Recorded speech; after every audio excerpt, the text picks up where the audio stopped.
Si Ivana Alawi ay isa sa pinakasikat at pinakahinahangaang personalidad sa Pilipinas ngayon. Kilala siya hindi lamang sa kanyang kagandahan, kundi pati na rin sa kanyang pagiging family-oriented, mapagbigay at totoo sa kanyang mga vlog.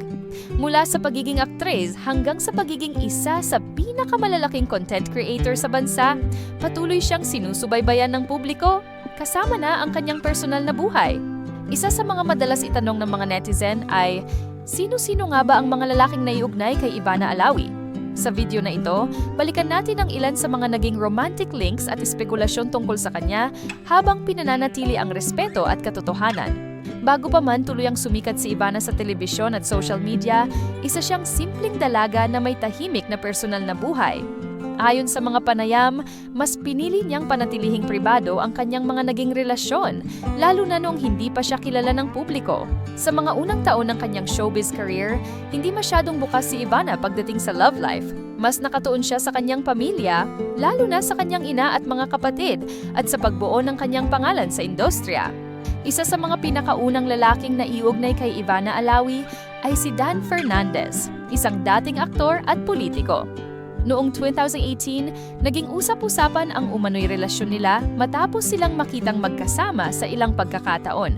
Bagamat umingay ang issue, parehong kampo ay nanatiling tahimik at hindi naglabas ng malinaw na kumpirmasyon. Kalaunan, nilinaw ni Ivana na wala siyang relasyon kay Dan at ang mga kumalat na balita ay pawang haka-haka lamang. Ang isyong ito ay patunay kung gaano kabilis kumalat ang chismis, lalo na kapag ang isang personalidad ay nagsisimula ng makilala sa mainstream media.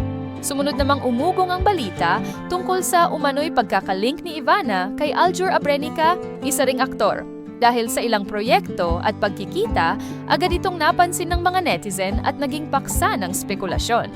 Gayunpaman, nilinaw ni Ivana sa ilang panayam na kaibigan lamang ang turing niya kay Aljur at wala umanong namagitan sa kanila romantically.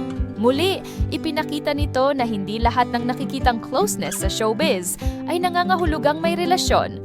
Isa sa mga naging viral na espekulasyon ay ang umano'y pagkakadawit ng pangalan ni Ivana kay James Reid. Dahil pareho silang sikat at parehong may malalaking fan base, agad itong naging sentro ng atensyon online. May ilang sightings at social media interactions na ginawang basehan ng netizens para sa kanilang hinala.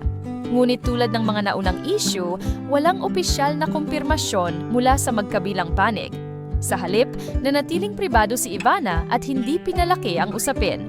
Sa kabila ng dami ng lalaking naiugnay sa kanya, paulit-ulit na sinasabi ni Ivana Alawi na hindi siya nagmamadali pagdating sa pag-ibig. Ayon sa kanya, mas mahalaga sa ngayon ang kanyang pamilya, career at personal growth. Ilang beses na rin niyang inamin sa kanyang vlog na mas gusto niyang maging praktikal at sigurado bago pumasok sa isang seryosong relasyon. Para kay Ivana, hindi sapat ang kilig. Kailangan may respeto, tiwala at malasakit sa pamilya. Bilang isa sa mga pinakamalaking YouTubers sa Pilipinas, natural lamang na masilip ng publiko ang bawat galaw ni Ivana. Isang simpleng post, isang kasama sa vlog o isang travel video ay agad ginagawa ng kwento. Gayunpaman, naging malinaw si Ivana sa kanyang hangganan. Hindi niya basta-basta ibinubunyag ang detalye ng kanyang love life, lalo na kung wala pa naman talagang dapat ibunyag.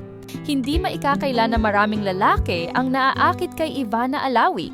Bukod sa kanyang pisikal na ganda, kilala siya bilang mapagmahal sa pamilya, simple at totoo sa sarili, mapagbigay at may malasakit sa kapwa. Ang mga katangiang ito ang dahilan kung bakit marami ang humahanga sa kanya, hindi lamang bilang artista, kundi bilang isang tao. Sa kasalukuyan, nananatiling single sa mata ng publiko si Ivana Alawi. Bagamat may mga bagong chismis na patuloy na lumalabas, wala pa ring kumpirmadong relasyon na kanyang inilalantad. Para kay Ivana, mas mahalaga ang tamang timing kaysa sa pressure ng publiko. Naniniwala siya na darating ang tamang tao sa tamang panahon.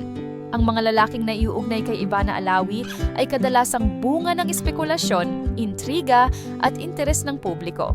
Ngunit sa likod ng mga chismis na ito, malinaw na si Ivana ay nananatiling matatag, pribado at may malinaw na paninindigan pagdating sa pag-ibig. Isa siyang paalala na hindi kailangang ibahagi ang lahat sa social media, lalo na ang mga bagay na personal. At sa kabila ng kasikatan, pinipili pa rin niyang unahin ang pamilya, sarili at tamang panahon para sa tunay na pagmamahal.